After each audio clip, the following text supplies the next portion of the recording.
Hello, welcome to Productions MJC. You may or may not be aware of a great YouTube channel called Project Farm, and I wanted to talk about it because I have enjoyed watching the many videos of testing over and over things that I never knew, never suspected, wanted to find out which product is best, which one works the best. And this guy, he is a delight because he doesn't take any sponsor money. He buys the stuff, he tests it. He's about the only honest YouTuber out there who tests stuff and comes out with product reviews, and I really enjoy his work. So I thought of something he could test.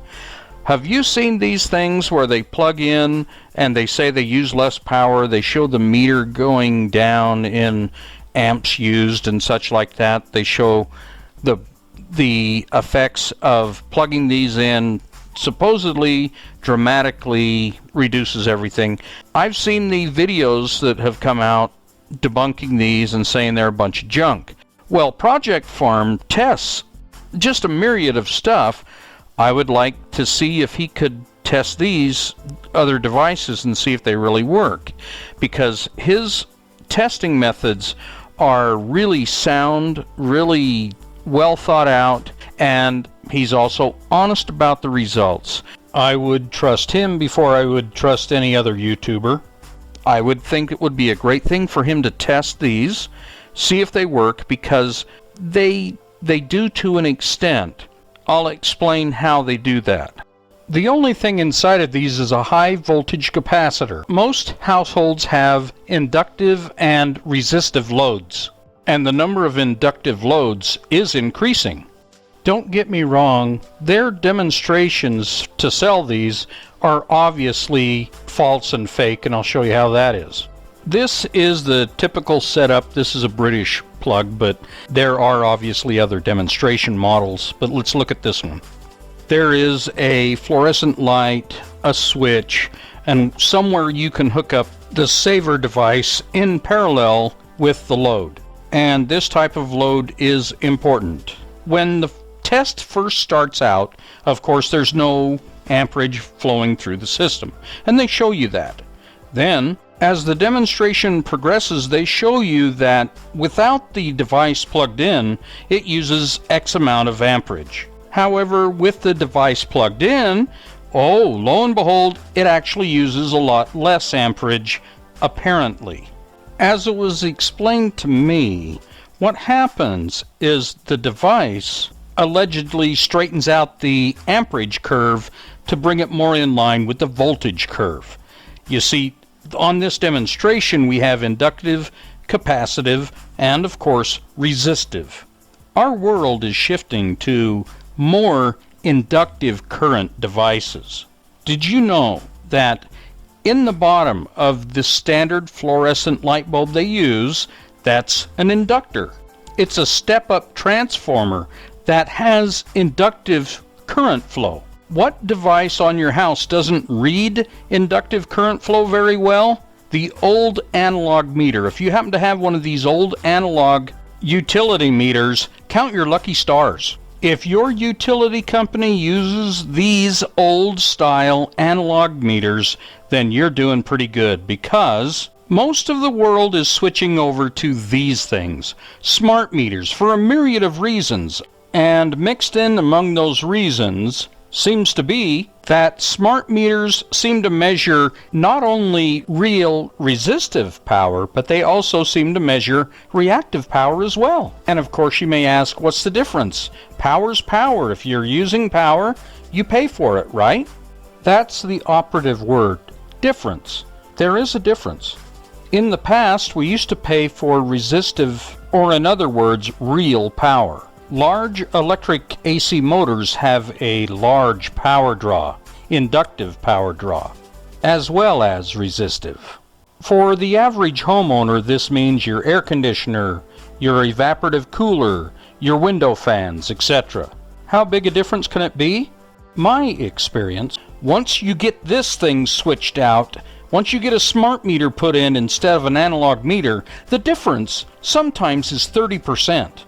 I had changed over to LEDs and everything else, and my bill was pretty low. Then they put in this smart meter, and my bill jumped back up and increased 28%. So that begs the question, if you add one of these with a capacitor in it, will it counteract the smart meter, and will that somehow have the smart meter revert to charging you for resistive power only? Or is it all a scam?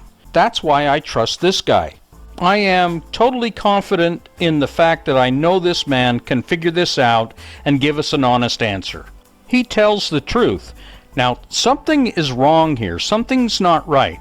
My utility company tells me, oh, well, your old meter was wrong. It was reading it wrong. It wasn't getting it correct. It was out of calibration. And it isn't just me. I've heard other people complain. I've been at city council meetings where people are complaining about their smart meters charging them more.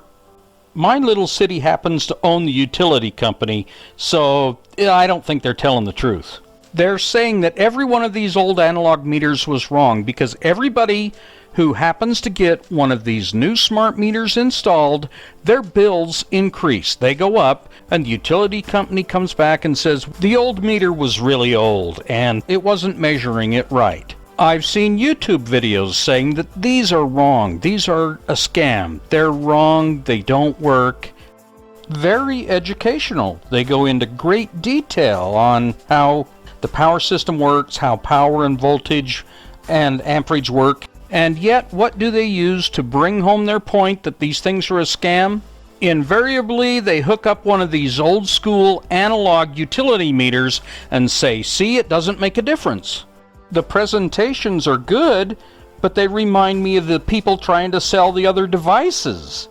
It just seems to be set up to favor their demonstration like the other ones do. There's no denying that invariably it doesn't seem to make a difference on these, but why not hook up one of these and see if it makes a difference? Oh, and there's other things you could do with these smart meters. One thing is people believe that their bill increases because these obviously use electricity, so they think that smart meters use a lot of electricity to run, which isn't the case. They don't understand they're being billed for electric power in a different way than they used to be. Smart meters work much differently than an old analog meter, and you might be paying for real resistive power and reactive power at the same time. It can easily be shown that the old school analog meter doesn't use any power of its own. Just connect up 4 or 5 of these and then have no load but give them power and see what happens. Daisy chain 4 or 5 of them in a row, no load, apply power, see if anything moves.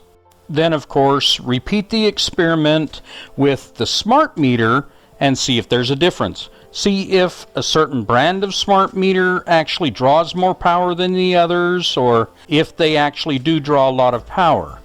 Of course, who do I trust to conduct it correctly, conduct the experiment both thoughtfully, correctly, and honestly? Only this man, Project Farm. Thank you so much for watching. I hope you enjoyed that. Please like and subscribe. Have a good day. This has been Productions MJC.